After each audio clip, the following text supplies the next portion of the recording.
तो इन मुल्कों का इकट्ठे होने का बुनियादी मकसद ये था। जाहिर है कि ये सूरत हाल जो है वो अमेरिका के लिए और उसके इत्तेहादियों के लिए खासी तशवीश का बायस है।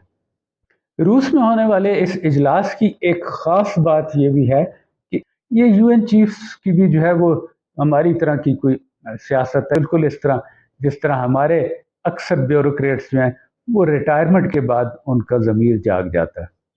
पाकिस्तान उनमें शामिल नहीं है, तुर्की है। यह और ये बहुत अहम है कि भारत के होते हुए इस किस्म का एलामिया जारी किया जाए जिसमें कि पाकिस्तान इसमें कहाँ खड़ा है। बिस्मिल्लाहिर्रहमानिर्रहीम। दोस्तों, गुज़श्ता 3 रोज़ यानी 22 से 24 अक्टूबर रूस के शहर कज़न में ब्रिक्स का सरबराही इजलास हुआ। रूसी सदर के मुशीर और साबिक सफ़ीर यूरी ओशाकोव के मुताबिक रूस में खारजा पॉलिसी से मुतालिक ये सबसे बड़ा इज्तिमा था। इस इजलास में 36 के करीब ममालिक ने शिरकत की, जिसमें से 20 के सरबराहान मुमलिकत वहाँ पे खुद मौजूद थे। और सिर्फ मुल्कों के सरबराहान और आला शख्सियात ही नहीं, बल्कि अक़वाम मुत्तहिदा के सेक्रेटरी जनरल अंतोनियो गुतरेस भी इस इजलास में शामिल हुए। इससे इस इजलास की अहमियत का अंदाज़ा लगाया जा सकता है। और अगर अमेरिका और उसके दोस्तों को ये गलतफहमी या ये दावा था कि उन्होंने रूस को तन्हा कर दिया है, तो इस इजलास से कम ये गलतफहमी दूर हो जानी चाहिए। इजलास की कार्रवाई और एलामिया पर बात करने से पहले कुछ ब्रिक्स के बारे में। ब्रिक्स मुखफ़फ़ है अंग्रेजी हरूफ BRICS का। इस तंजीम का आगाज़ 2006 में 4 ममालिक यानी ब्राज़ील, रूस, इंडिया और चीन ने किया। BRIC ये उस वक्त दुनिया की 4 उभरती हुई मईशतें थी जिनके बारे में ये पेशनगोई की गई थी कि 2050 में यानी इस सदी के निस्फ गुजरने तक ये दुनिया की 4 बड़ी माशी हकीकतें होंगी। 2010 में इस ग्रुप में साउथ अफ्रीका यानी जनूबी अफ्रीका भी शामिल हो गया और फिर इसका नाम जो है BRICS पड़ गया, जो अब तक इस्तेमाल हो रहा है। इन ममालिक के इकट्ठा होने की बुनियादी वजह मगरबी इस्तेमार से मायूसी और बददिली थी। अच्छा, हमने ये बारहा देखा है कि अमेरिका की क़यादत में मगरब ने एक ऐसा इत्तेहाद बना लिया है कि जो किसी दूसरे मुल्क को तरक्की करते नहीं देख सकते और किसी भी नए तरक्की याफ्ता मुल्क को अपनी सफ़ों में शामिल करने के लिए तैयार नहीं है और उसको रोकने के लिए हर तरह के हरबे इस्तेमाल करते हैं, चाहे वो सियासी हो, मुआशी हो या हत्ता के अस्करी हो। और वो अपने इन मकासद के लिए बैनुल अक़वामी अदारों को, अक़वाम मुत्तहिदा को, वर्ल्ड बैंक को, IMF को और दूसरे अदारों को बेदरेग इस्तेमाल करते हैं। कभी मुआशी दबाव डाल के, कभी सियासी दबाव डाल के, हुकूमतें तब्दील करके और कभी बराह रास्त हमला करके उन मुल्कों के ऊपर। उनकी कोशिश होती है कि तमाम मुल्क उनके ज़ीरे दस्त रहें और काफ़ी हद तक वो इसमें कामयाब भी हैं। इस खेल में डॉलर का आलमी करेंसी होना उनका सबसे बड़ा हथियार है। आप आज ही देख लीजिए, रूस और ईरान और दूसरे मुल्कों पर पाबंदियां कितने जल्दी लग जाती हैं। हत्ता कि रूस के सदर व्लादिमीर पुतिन के वारंट गिरफ्तारी भी जारी हो जाते हैं।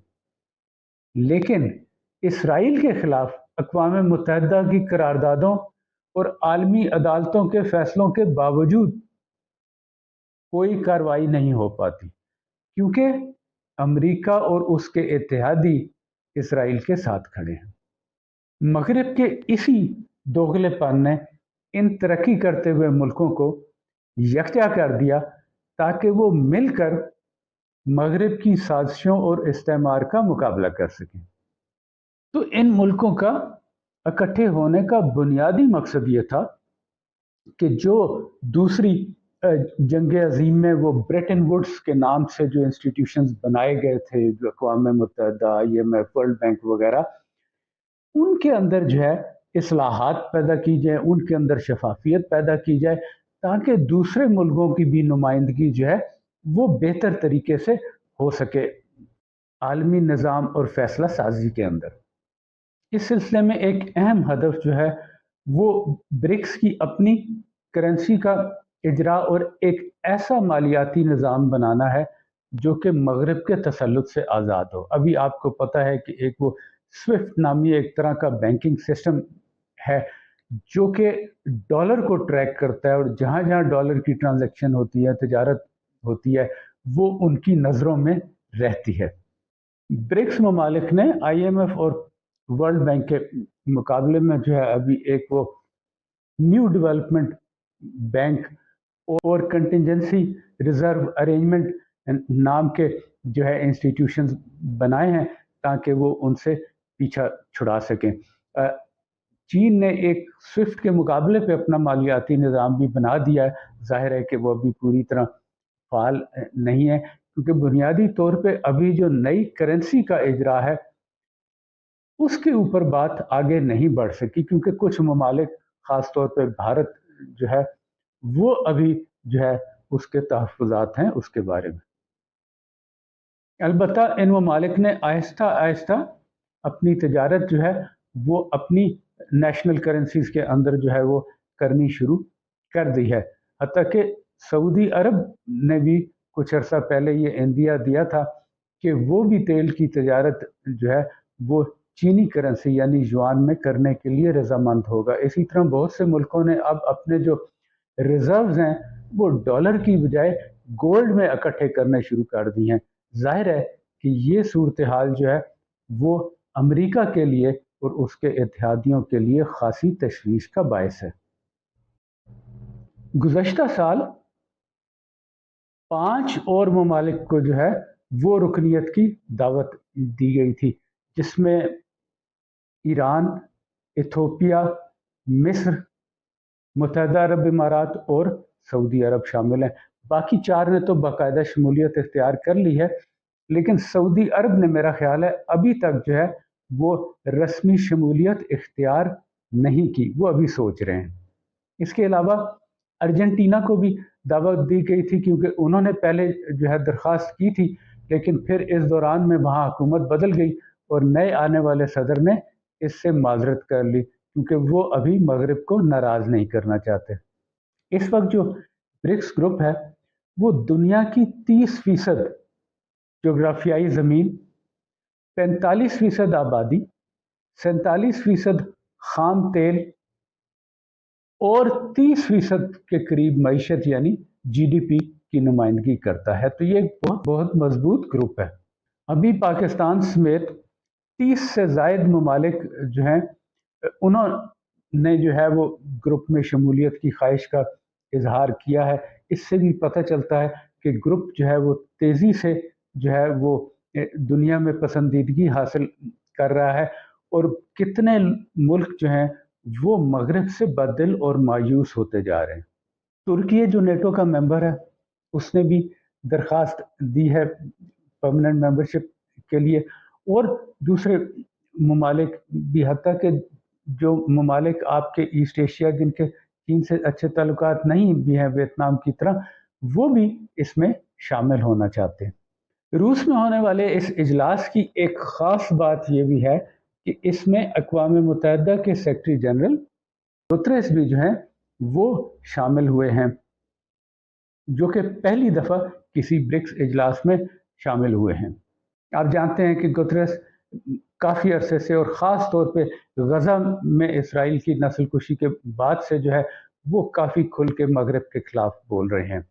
ये UN चीफ्स की भी जो है वो हमारी तरह की कोई सियासत है। ये आते सारे अमेरिका की हमायत से हैं, वो उन्हीं के लिए जो है वो शुरू में काम भी करते हैं, लेकिन फिर जाते हुए जो है वो उनमें से अक्सर जो है वो सच बोलना शुरू कर देते हैं। बिल्कुल इस तरह जिस तरह हमारे अक्सर ब्यूरोक्रेट्स जो हैं वो रिटायरमेंट के बाद उनका ज़मीर जाग जाता है।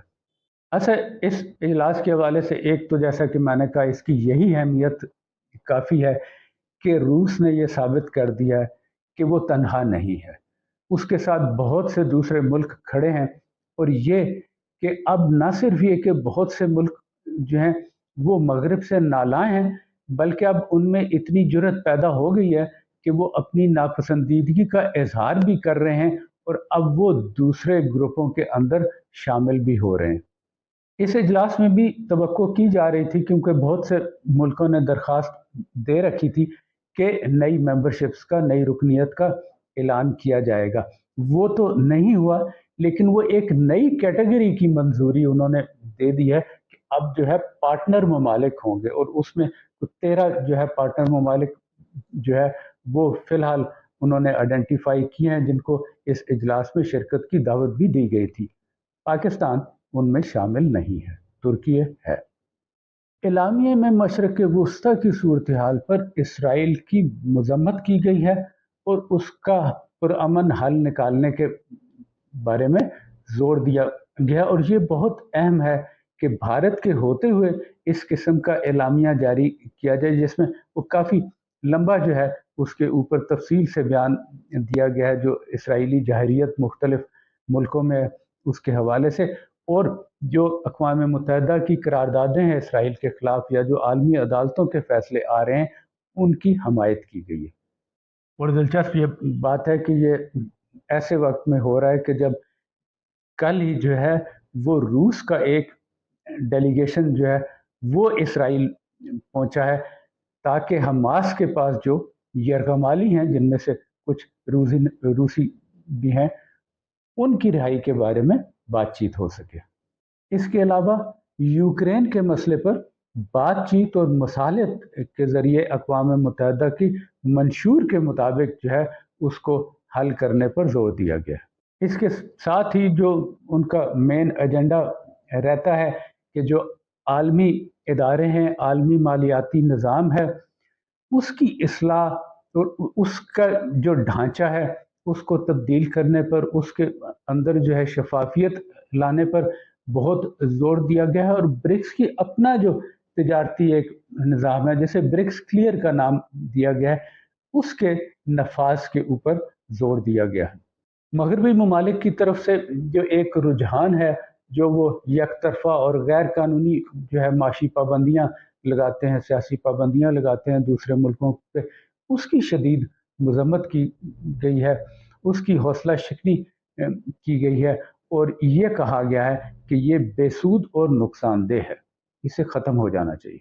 रूस ने ब्रिक्स ममालिक के दरमियान जो है वो अजनास की तजारत के लिए एक निज़ाम मुतारफ़ कराया, जिसे वो ब्रिक्स ग्रेन एक्सचेंज का नाम देते हैं। इसका खैर मकदम किया गया है, और इस बात का इजहार किया गया है कि इस निज़ाम को दूसरे शोबों में भी नाफज करना चाहिए। आजकल दौर है आर्टिफिशियल इंटेलिजेंस का, आईटी का, साइबर का और डाटा, उसके हवाले से भी काफ़ी सारी सिफारशात जो हैं वो एलामिया में शामिल हैं। इसके अलावा अफ़गानिस्तान की सूरत हाल पे जो है वो फ़िक्रमंदी ज़ाहिर की गई है, और उसके पुरअमन हल पर जोर दिया गया है, और अफ़गान हुकूमत से ये मुतालबा किया गया है कि वो लड़कियों की तालीम के ऊपर से जो उन्होंने पाबंदियाँ लगाई हुई हैं वो उठा लें। एलामिया में दहशत गर्दी के रोकथाम के हवाले से भी बात की गई है, और मौसमियाती और माहौलियाती तब्दीलियों के हवाले से भी तफसील से बात की गई है। मैंने चूँकि ज़ाहिर है वक्त कम होता है, बहुत मुख्तसरन चंद नुकात आपके सामने पेश किए हैं, उससे ये ना लगे कि उन्होंने बाकी मौज़ूआत पे बात नहीं की। ये एलामिया तकरीबन 33 सफ़ों का और 134 नुकात पर मुश्तमिल है, तो तकरीबन सारे शोबों के बारे में, तमाम मसाइल के बारे में उन्होंने जो है वो अपनी राय इस पर दी है। बहरकैफ जो बुनियादी ज़ोर रहा इस एलामिया का और इजलास का, वो वही था कि अक़वाम मुत्तहिदा के मंशूर के मुताबिक, करारदादों के मुताबिक जो है एक पुरअमन माहौल बनाया जाए, मुल्कों को बराबरी का दर्जा दिया जाए, बाहमी ताउन और तरक्की पर मुश्तमिल एक आलमी मुआशरा कायम किया जाए, और जो आलमी अदारे हैं, मैं पहले भी कहा, अक़वाम मुत्तहिदा है, ख़ास तौर पे जो सिक्योरिटी काउंसिल है और जो दूसरे मुआशी इदारे हैं, उनकी इस्लाहात की जाएँ ताकि आने वाली नस्लों के लिए एक बेहतर मुस्तकबिल मुहैया किया जा सके। अगर किसी को ये लगे कि ये बहुत नई और धमाकेदार खबर नहीं आई और ये ज़्यादातर वो बातें हैं जो दुनिया में होती रहती हैं, तो शायद आपकी बात दुरुस्त हो, लेकिन मैं समझता हूँ कि अगर आप ये पूरा एलामिया पढ़ेंगे या सुनेंगे तो आपको एहसास होगा कि ये बहुत ही कॉम्प्रिहेंसिव, इसमें हर चीज़ के बारे में बड़ी मुदल्लल और मुफस्सल जो है वो बात की गई है, और बड़े वाज़े अल्फाज में ये बताया गया है कि अब ये निज़ाम मज़ीद नहीं चल सकता। और इसकी यही अहमियत काफ़ी है, जैसा कि मैंने कहा, कि रूस के अंदर ये इतना बड़ा इजलास हुआ है, इतने सरबराहान ममलकत आए हैं, और मुल्कों के बाकी जो है बड़ी बड़ी शख्सियात जो हैं वहाँ पे आई हैं। ये बज़ाते ख़ुद जो है इस इजलास की कामयाबी है। सोचने की बात यह है कि पाकिस्तान इसमें कहाँ खड़ा है। इस इजलास से चंद रोज़ पहले रूस ने ये इंदिया दिया था कि वो पाकिस्तान की रुकनीत की हिमायत करेंगे, और उसके साथ कुछ खबरें ऐसी भी आईं कि शायद इस वजह से जो है वो भारत भी जो है वो इख्तलाफ ना करे। लेकिन अभी तो पार्टनर मुल्कों के अंदर जो 13 मुल्क हैं उनमें पाकिस्तान का नाम नहीं है, जिससे ये पता चलता है कि भारत ने अभी तक अपनी मुखालफत जो है वो जारी रखी हुई है। अब आइंदा ये देखना है कि पाकिस्तान की खारजा पॉलिसी और सफारतकारी क्या रंग लाती है।